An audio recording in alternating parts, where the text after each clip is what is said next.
My friends, what if the Moshe Rabbeinu, Moses, came to us and he said, guys, God has come to me. We're going to build the Beis Hamikdosh. We'd be thrilled, unbelievable. We're building the Beis Hamikdosh. This week's Torah portion, the Torah portion of Truma, was the building of the first Mishkan. Now we know Maaseh Yedei Moshe Nitzchim. Whatever Moses did remains forever.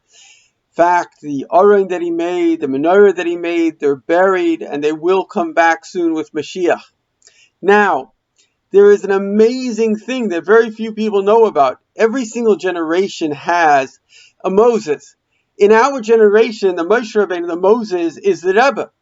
Now, the Rebbe said last week, Parshas Mishpatim, the last time he spoke, which was 1992, that was an amazing talk. He spoke about basically how America and Russia, any of you that are old enough, as myself, that knew the kind of conflict between America and Russia, as the guy who actually, there's a movie made on him, Charlie's War. He was a congressman, and America was with the Taliban to get Russia out of Afghanistan. I mean, it was just a nonstop proxy wars, and they had nukes against each other. It's a miracle nothing happened. He said that Russia should change without an American soldier lost is a miracle. And this miracle didn't just happen by accident.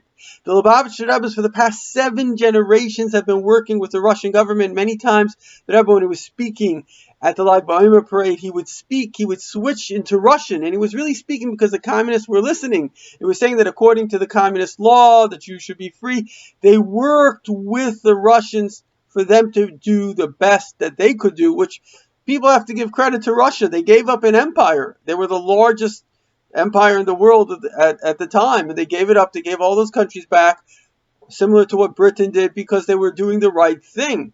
Now, that's an amazing thing, because one of the great roles of Mashiach is bringing peace to the world. And so, we know it speaks about Mashiach that he's Hoige b'Torah, he studies Torah like David, his ancestor, which the Rebbe certainly was, Isaac b'mitzvahs. He strengthens Judaism as the Rebbe did, perhaps like maybe nobody in Jewish history. And then it says, Yilchay milchemas Hashem v'yasliach. He'll fight the wars of God and he'll win. The Rebbe says there are 3 ways that a person can fight a war. One, God forbid, is to annihilate the enemy. No more enemy. The other is, like America does, be very strong. The enemy's afraid, but he's still an enemy.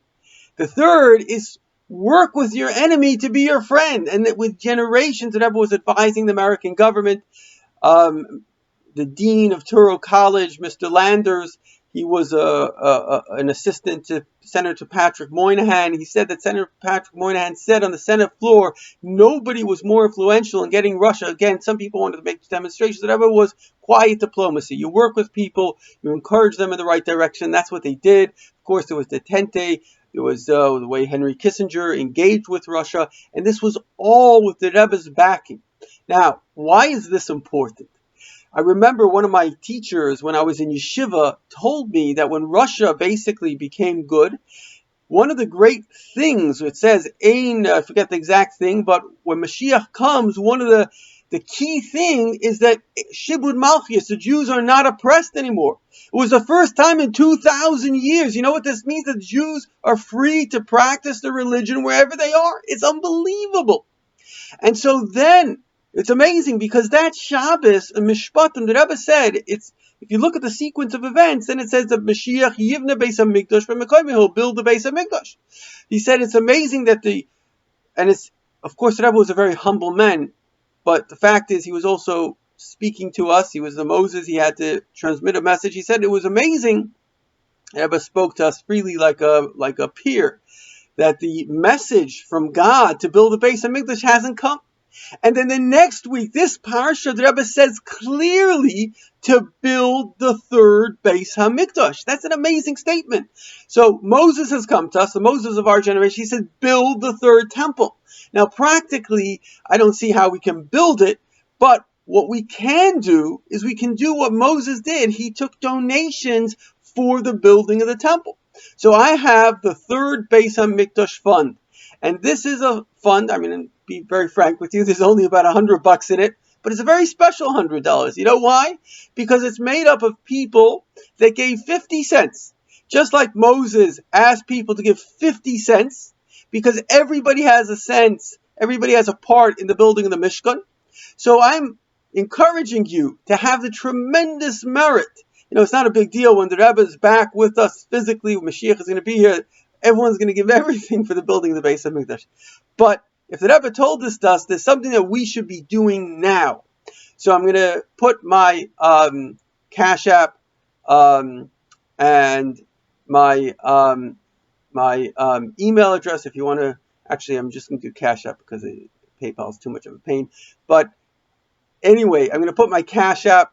If you want to send me just 50 cents, and this 50 cents is a donation which will be put into the Beis Hamikdosh Fund, and when the Rebbe is going to be back here, please God, today, we're going to give him the money, and he's going to use that towards the building of the Beis Hamikdosh, and we are going to dance and sing and be joyous. Please God, this Purim, we know that from all the festivals, Purim will always be awesome.